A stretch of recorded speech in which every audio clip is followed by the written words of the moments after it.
The reason I created this guiding question was because when I asked the kids what their topic was, or what they were researching, they would just say, "Oh, phones."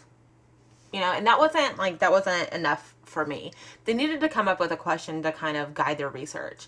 So instead of just phones or cell phones, they needed to come up with a question like, how are cell phones going to be different in 20 years? Or how have phones changed from Alexander Graham Bell to 2014? It needed to be a specific question that was going to guide their research. And kids just weren't thinking that way. They were just thinking topic. So it was actually really difficult for me to for them to wrap their brains around that, and for me to walk around the room and to make sure that they had a good question.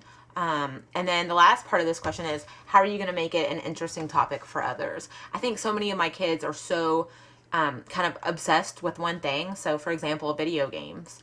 But they're not taking into account that they're going to have to present this to people in my classroom who have no interest in video games at all. So they need to start thinking about their audience. So that's why I included that second part.